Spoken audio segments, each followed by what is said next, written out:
రాబోయే 4 ఏళ్ళు కూడా మంచి ప్లానింగ్ ఉందంటున్నారు. రెండోది కంపెనీలు ఐటీ సెక్టార్ రావాలంటే గనక అమరావతి ఒక 45% అన్నా అవుతే ఏదన్నా రూపురేఖలన్నా ఉంటే ముందు తీసుకురావచ్చు అంటున్నారు కదా.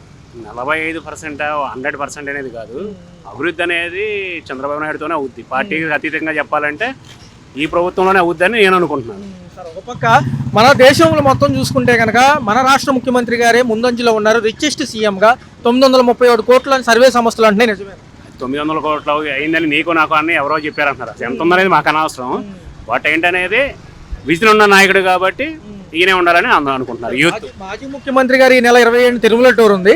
గతంలో లాగా డిక్లరేషన్ వెళ్లకుండానే దర్శించుకుంటారు. డిక్లరేషన్ ఇస్తేనే ఎలా చేస్తామంటున్నారు. అది అనేది గవర్నమెంట్ అది వేరే విషయం. అది మనకు అనవసరం విషయం. అది డిక్లరేషన్ అనేది ఇవ్వాలి పెట్టింది కాదు కదా. అది ఎప్పటి నుంచో ఉంది కాబట్టి అదే గవర్నమెంట్ ఆర్డర్ చూసుకుంటారు. ఇది మనకు అనవసరం విషయం. ఇట్స్ ప్రొసీజర్ కదా అక్కడ.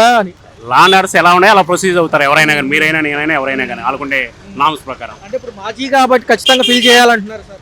మాజీ లేకపోతే ప్రజెంట్ లేకపోతే పిఎం అనేది కాదు. ఆ బోర్డుకి యాజ్ ఏ నామ్స్ ఉంటాయి కదా, నామ్స్ ప్రకారం వెళ్ళాల్సింది ఎవరైనా కానీ. కూటమి ప్రభుత్వం ఏమంటుందంటే ఇది చేస్తేనే పైకి రాణిస్తామనే యోచనలో వాళ్ళు ఉన్నారు. కూటమి ప్రభుత్వం కాదు, కూటమి ప్రభుత్వం లేదు. ఫర్ ఎగ్జాంపుల్ వేరే ప్రభుత్వం ఉంది, ఆ ప్రభుత్వం కూడా అదే నామ్స్ వర్తిస్తాయి కదా. ఎస్పెషల్లీ కూటమి అని చెప్పాం అసలు.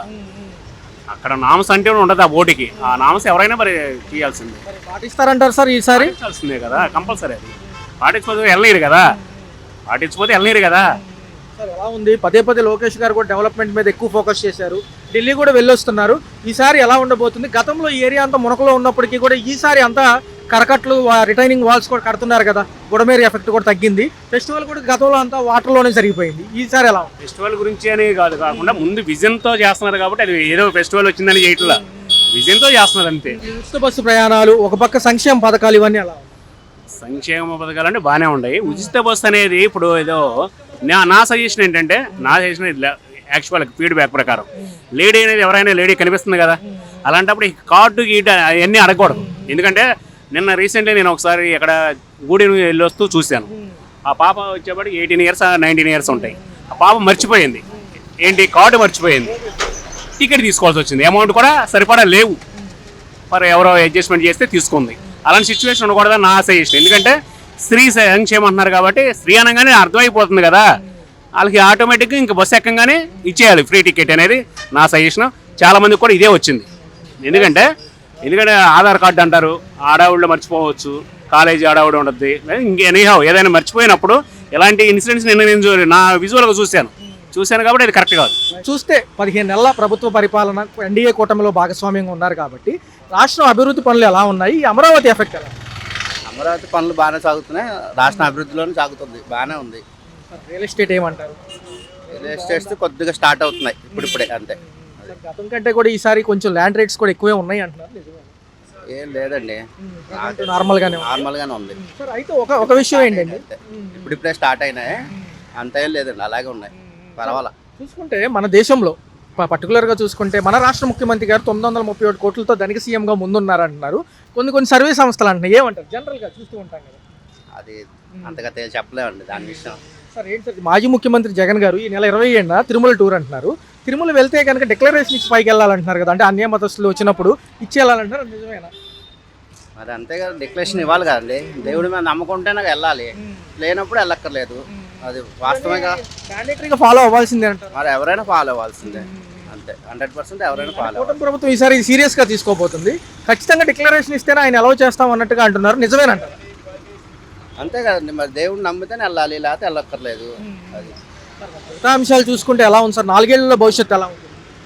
బాగానే ఉంటుంది అనుకుంటున్నాం అండి. మరి ఏంటి, ఎలా అనిపిస్తుంది? రాష్ట్ర భవిష్యత్తు అంతా అమరావతి ఒక పక్క, మరి దేశంలో గట్టిగా చూసుకుంటేనేమో మన రాష్ట్ర ముఖ్యమంత్రి గారే ముందున్నారు ధనిక సీఎంలో అంటున్నారు 931 కోట్లతో. ఏమంటారు జనరల్గా? ధనిక సీఎం అంటే రాష్ట్రంలో చూసుకున్నట్టయితే ఎంతోమంది సీఎంలు చేశారు మన రాష్ట్రానికి. మరి ఆంధ్రప్రదేశ్కి ఎంతోమంది సీఎంలు వచ్చారు. గొప్ప సీఎంలుగా చెప్పుకోవాలనుకుంటే ఎన్టీఆర్ గారు కానీ, వైఎస్ రాజశేఖర రెడ్డి గారు కానీ మొదటి స్థానంలో ఉంటారు వాళ్ళిద్దరూ కూడా. తర్వాత వచ్చినటువంటి చంద్రబాబు నాయుడు గారు 40 సంవత్సరాల రాజకీయ అనుభవం ఉందని చెప్పి ఆయన చెప్పుకోవడం జరుగుతూ ఉంటుంది. ఎంతో కృషి చేసినటువంటి జగన్మోహన్ రెడ్డి గారు కూడా ఉన్నారు సంక్షేమ పథకాల్లో ముందు స్థానంలో ఉన్నారని చెప్పి జగన్మోహన్ రెడ్డి గారిని కూడా చెప్పుకోవచ్చు. కాకపోతే సూపర్ 6 అనే ఈ యొక్క మేనిఫెస్టోతో మరి ఇప్పుడు కొత్తగా కూటమి ప్రభుత్వం దిగింది కాబట్టి కూటమి ప్రభుత్వం ఇంకా చేయాల్సిన మరి పథకాలు ఇంకా ఎన్నో అమలు చేయాలి. అలాంటి పథకాలన్నింటినీ కూడా ఆంధ్ర రాష్ట్ర ప్రజలకు అందిస్తే కనుక సూపర్ 6 సక్సెస్ అయితే కనుక అప్పుడు చంద్రబాబు నాయుడు గారిని కూడా ఒక మంచి సీఎంగా గుర్తించవచ్చు. ఒక మంచి సీఎంగా మనం కూడా ఓటేసాము అనే ఒక భావన ప్రతి ఒక్క ప్రజల్లో ఉంటుంది. తదుపరి చూసుకుంటే అన్న ఈ అంశాలు దేనికంటారు? జనరల్గా ఒక దర్శనాలకు వెళ్ళినా లేకపోతే నాకు ఏదైనా చర్చి చూడాలనుకున్నా వస్తారు కదా, ఇలాంటి అంశాలు ఎందుకు అంత హైలైట్ అవుతాయి? ఒకవేళ ఏదన్నా తిరుమల పర్యటన ఉంది కాబట్టి జగన్మోహన్ రెడ్డి గారు ఈ నెల 27న ఒకవేళ వెళ్తే కనుక డిక్లరేషన్ కంపల్సరీగా ఈ రూల్స్ కామన్గా ఎక్కడైనా ఉండేవి అంటారు? ఏమండి, ఇప్పుడు ఇండియాలో మనం ఏదైనా చూసుకుంటే కుల మత భేదాలకి అతీతంగా ఇండియా ఉంటుంది అని మనం గొప్పగా చెప్పుకుంటాం. అదర్ కంట్రీస్లో కన్నా ఇండియాలో స్వేచ్ఛాభావం ప్రతి ఒక్క మానవుడికి ఉంటుంది. ప్రతి ఒక్కరు స్వతంత్రంగా బతకగలరు, స్వతంత్ర భారతదేశం అని మనం చెప్పుకుంటాం.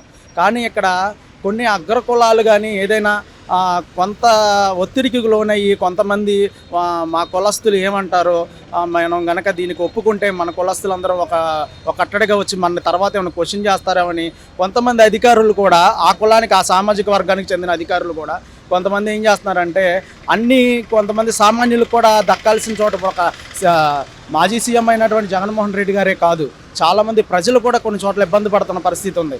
ఎందుకంటే ఒక పార్టీకే ఒక కులాన్ని కట్టబెట్టడం అనేది చాలా ఘోరమైన పరిస్థితి అది. ఎందుకంటే ఒక స్వతంత్ర భారతదేశంలో బ్రతికేటప్పుడు అన్ని కులాలని కట్టుకొని పోవాలి. అన్ని కులాలు ఓటేస్తేనే వాళ్ళ అందరూ సీఎంలు అవుతున్నారు, పిఎంలు అవుతున్నారు. కాబట్టి ఇవాళ అన్ని కులాల్లో ఈ గొడవలు ఉన్నాయండి. ఒక క్రైస్తవంలోనే, ఒక ముస్లింలోనే, ఒక హిందుత్వంలోనే కాదు.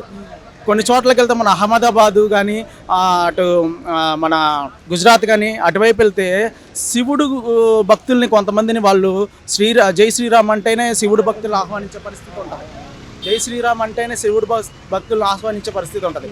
శివ భక్తులకి ప్లస్ శ్రీరామ భక్తులకి కొంతమందికి అక్కడ పడదు. కానీ మన దేశంలోనే అలాంటి పరిస్థితి ఉండటం మరి హిందుత్వంలోనే ఒక కుట్ర జరుగుతుంది అక్కడ. కానీ ఇలాగా ఆ హిందుత్వంలోనే ఉన్న కుట్రే అలా అనుకుంటే క్రైస్తవుల్ని ముస్లింలని ఇలా ఎలా ఆహ్వానిస్తారు ఇంకా? కాబట్టి అన్ని కులాలని కలుపుకొని పోవాలి.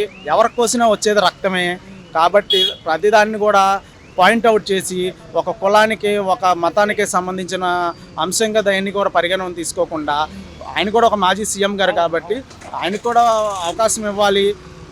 అనేకమైన విషయాలు ఆయన మీద ఎప్పుడో లడ్డూ విషయంలో తిరుమలలో ఒక సంఘటన జరిగింది, దాన్ని ప్రూవ్ చేసుకున్నారు. ఇంకా జరుగుతుంది. ఒకవేళ ప్రూవ్ అవ్వకపోయినా ప్రూవ్ అయినా జరుగుతుంది కేసు అయితే కనుక దాని న్యాయస్థానం ఏదైతే అది తీర్పిస్తుంది. కాబట్టి జగన్మోహన్ రెడ్డి గారిని అడ్డుకోవటం అనేది చాలా తప్పు అది. ఎందుకంటే ఆ పరిస్థితుల్లో రేపొద్దున వీళ్ళు కూడా ఉండొచ్చు. ఏ కూటమి ప్రభుత్వం అయినా రేపొద్దున ప్రతిపక్షంలో ఉండొచ్చు. దేనికి కూడా అధికారం సొంతం కాదు. కాబట్టి ఆలోచించి అడిగేయాలి.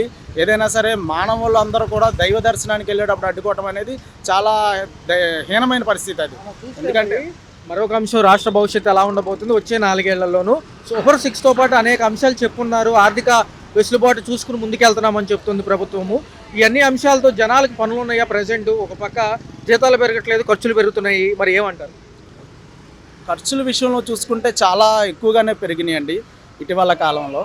అది ఏంటంటే ఒక కూటమి ప్రభుత్వం వచ్చిన దగ్గర నుంచి కొంచెం ఖర్చులు అనేది అధికంగా పెరిగినాయి అని అంటున్నారు. ఇంకా చాలామంది ఏమంటున్నారంటే సామాన్యులు అంటే ఇప్పుడు అగ్రకులానికి చెందిన కొంతమంది ఎవరైతే ఉన్నారో వాళ్ళకైతే మటుకు పనులు సాఫీగా జరిగిపోతున్నాయి అన్ని ఆఫీసుల్లో. కానీ ఏదైనా లేబర్ ఎవరైతే ఉన్నారో కొద్దిగా తక్కువ కులాలు ఏవైతే ఉన్నాయో వాళ్ళందరూ ఇబ్బంది పడే పరిస్థితి అయితే ఉందండి. ఎందుకంటే వీళ్ళు ఖర్చుని భరించలేని పరిస్థితి జరుగుతుంది. అన్నిటిలో రేట్లు పెరిగిపోవటం కానీ ఎవరైనా సరే ఏదన్నా కొనుక్కుందాం అనే పరిస్థితిలో ఉన్నప్పుడు దాన్ని కొనలేని పరిస్థితి ఉండదు. రేట్లు పెరిగిపోవటం అనేకమైన విషయాల్లో ఇబ్బంది పడుతున్న పరిస్థితి అయితే ఉంది. ముఖ్యంగా ఏంటంటే రాష్ట్ర ప్రభుత్వం ఏదైనా సరే పేదవాళ్ళకి ఏదైతే తక్కువ కుల వాళ్ళు ఉన్నారో ఎస్సీ ఎస్టీలు కానీ బీసీలు కానీ మైనారిటీలు కానీ ఎవరైతే ఉన్నారో వాళ్ళందరికీ కూడా ఒక సిద్ధాంతం అనేది తీసుకొచ్చి వాళ్ళకి న్యాయం జరిగే పరిస్థితి చేయాలండి. ఎందుకంటే ఇవాళ ఏదైనా సరే ఒక క్వారీ కానీ ఏదైనా ఒక మైనింగ్కి సంబంధించింది కానీ ఏదైనా ఉందంటే ఒక కులానికి అది ఒక ముద్రగా అయిపోయింది అనమాట. ఏదైనా టెంపుల్స్ ఉన్నాయంటే అవి ఒక కులానికే ముద్రగా అయిపోయినాయి. అంతేకాకుండా వీళ్ళకు కూడా ఏదో ఒక పరిస్థితి అంటే ఒక ఉన్నతమైన అధికారం ఇవ్వకపోయినా దానిలో చిన్న చిన్న జాబులైనా ఇచ్చి సొసైటీని బాగు చేయాలి ఫస్ట్.